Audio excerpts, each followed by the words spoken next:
బంగారాన్ని విడిపించి ఆ రోజు ఆన్లైన్ రేటుకే మేము కొంటాం. Sharma gold company. నమస్తే, వెల్కమ్ టు సుమన్ టీవీ. నేను మీ యామ్ని. ప్రస్తుతం మనతో ఉన్నారు ప్రముఖ జ్యోతిష్య వాస్తు పురాణ ఆగమ శాస్త్ర పండితులు బ్రహ్మశ్రీ కొత్తపల్లి సురేష్ శర్మ గారు ఉన్నారు. గురుగారితో మాట్లాడి మనకున్న సందేహాన్ని అడిగి తెలుసుకుందాం. నమస్కారం గురుగారు. గురుగారు, ఇప్పుడు మనకి జూన్ 6వ తారీఖున పంచగ్రహ కూటమి ఉందంటున్నారండి. అంటే ఈ కూటమి వల్ల ఏదైనా ప్రమాదాలు గాని ప్రళయాలు గాని వచ్చే అవకాశం ఉందంటారా? ఇలానే గ్రహాల కూటమి వల్ల గతంలో ఏమైనా జరిగాయంటే అండి? అంటే నిజంగా మామూలుగా నాకు అందరూ చాలా శాంతపరుడు, సహనం, చాలా సంయమనం కలిగిన వాడు అంటారు. కానీ నాకు అనిపిస్తుంటుంది ఇట్లాంటి సంయమనం కూడా కరెక్ట్ కాదేమో. అంటే పోనీలే ఏదో చెప్తున్నారు అనుకోవడం కూడా తప్పు అనిపిస్తుంది. నిజంగా పండితులు కాబట్టి కాలుకున్న మెట్టితో కొట్టకూడదు, చేతికి గనక మొంగురు ఉంటే నెత్తి మీద 4 మొట్టి మాట్లాడాలనిపిస్తుంది. మీకు జ్యోతిష్యం తెలిసి మాట్లాడుతున్నారా, తెలియక మాట్లాడుతున్నారా అర్థం కాదు. నిజంగా ఇబ్బంది ఉందని మన సుమన్ టీవీలోనే నేను మీకు 2024లో నేను క్లియర్గా మీకు జాతకం మనం దేశ భవిష్యత్తు చెప్పేటప్పుడు మీకు చెప్పాను. ఇయర్ ప్రారంభంలోనే సునామీ వస్తుందని చెప్పాను.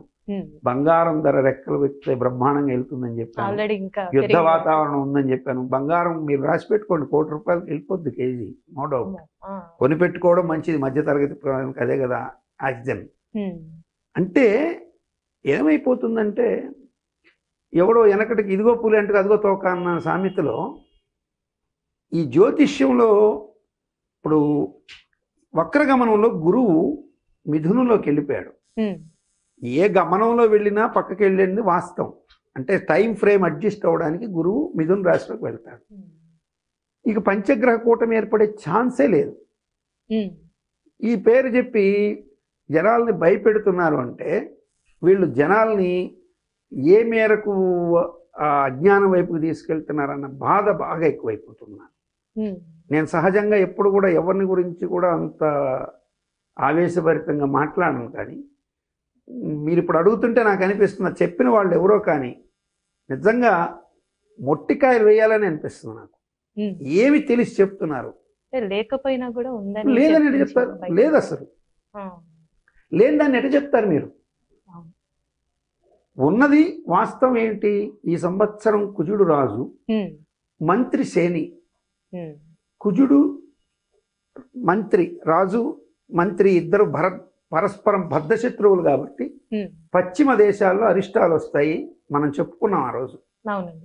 పశ్చిమ దేశాల్లో మనకు అరబులో చూశారు కదా, మన దుబాయ్లో ఎంత వర్షం వచ్చి ఎన్ని లాస్ వచ్చింది.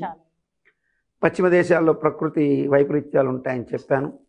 సౌదీ దగ్గర నుంచి మొదలు పెడితే అమెరికా, ఆస్ట్రేలియా దగ్గర అన్ని దగ్గరలో ఇబ్బందికర వాతావరణాలు వస్తాయి. యుద్ధపూర్వక దాని ముందు ముఖ్యంగా ఎకనామికల్గా పశ్చిమ దేశాలు దెబ్బతింటాయి. అది భారతదేశానికి మంచిదని చెప్పాను, మీకు గుర్తుందో లేదు. బికాస్ ఆఫ్ ఎకనామికల్ కన్జంప్షన్స్, అంటే ఆర్థికంగా ఎదగడానికి వాళ్ళకి భారతదేశం పెద్ద అవకాశం కల్పిస్తుంది. కాబట్టి భారతదేశంలో వృద్ధి పెరుగుతుంది. అమెరికాలో ఉన్నవాడు కూడా తట్టాపుట్టా కొంచెం సర్దుకొని ఇండియాకి వచ్చి పని చేయండి అని చెప్తాను కూడా చెప్పాను నవ్వుకుంటూ. ఇప్పటికిప్పుడు అంత వేగంగా జరిగిపోదు అనుకోండి, కానీ కొంతమేర ఇండియాలో పెట్టుబడులు పెట్టే పరిస్థితి. మొన్న ఈ మధ్య కూడా చైనా యొక్క పరిస్థితి కూడా కొంత తూర్పు ఆసియాలో కూడా కొంత ఇబ్బందులు ఉంటాయని చెప్పాను. సో కాబట్టి జపాన్లో కూడా అందుకే మనకి సునామీ వచ్చింది ఇయర్ ప్రారంభంలోనే 24లో. రానున్న దానికి ఇండికేషన్స్ కనపడ్డాయి. కానీ ఇంకోటి కూడా చెప్పాను మీకు, రాజుల్లో పరస్పరం కలహాలు వస్తాయి, కొట్టుకొని ఒకరినొకరు అసహ్యమైన రాజకీయాలు తయారపడతాయని చెప్పాను. నిజంగా చూస్తే ఇప్పుడు మన ఎన్నికలప్పుడు ఎంత హింసాత్మకంగా జరిగాయి, ఒకరికొకరు తిట్టుకోవడాలన్నీ కనపడుతున్నాయి. అంటే అవి ఉన్నాయి. కానీ ఈ పంచగ్రహ కూటమి, గ్రహ కూటమి ఏర్పడింది 2019లో. షష్టగ్రహ కూటమి ఏర్పడింది. అది కూడా ఒక్కరోజు జస్ట్ పక్క రోజు మళ్ళీ మారిపోయింది. కాబట్టి వరదలు వచ్చి ఇలా ప్రమాదం జరిగింది కదండి, అంటే అప్పుడు కూడా గ్రహ కూటమి జరిగింది. గ్రహ కూటములు చాలా జరిగాయి. మీకు దివిసేమ ఉప్పెన్ దగ్గర నుంచి తీసుకొని వస్తే మనకు తెలిసిన రీసెంట్ కచ్చి భూకంపాల దగ్గర నుంచి ప్రతి దగ్గర కూడా గ్రహ కూటమి ప్రాధాన్యం కనపడుతుంది. కానీ ఇప్పుడు మాత్రం పంచగ్రహ కూటమి లేదు, చింతకాయ పచ్చడి లేదు, అబద్ధం అది. కానీ దేశానికి అభద్రతాపూరిత వాతావరణం మన దేశానికి లేదు. కానీ పశ్చిమ దేశాలు ముఖ్యంగా కొంత అయితే భారతదేశంలో పశ్చిమ ప్రాంతం అంటే బాంబే, మహారాష్ట్ర ఈ ప్రాంతాల్లో కొంత చిన్న చిన్న అల్లర్లు జరుగుతాయి, పెద్దగా భయపడాల్సిన ఏం లేదు. కానీ పశ్చిమ దేశాలు పాకిస్తాన్ అయితే, అట్లాగే ఆఫ్ఘనిస్తాన్ అయితే మీకు తర్వాత మన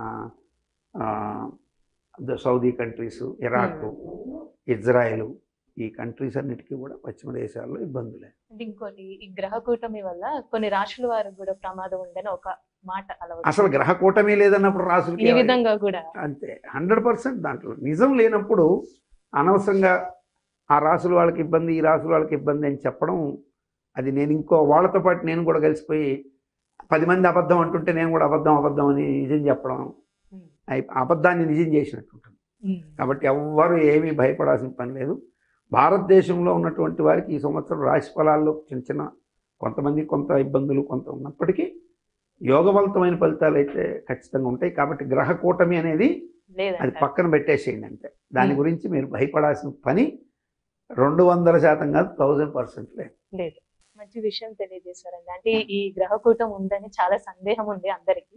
చాలా చక్కగా తెలియజేశారు. మాకు ధన్యవాదాలు. ఆయుష్మతి.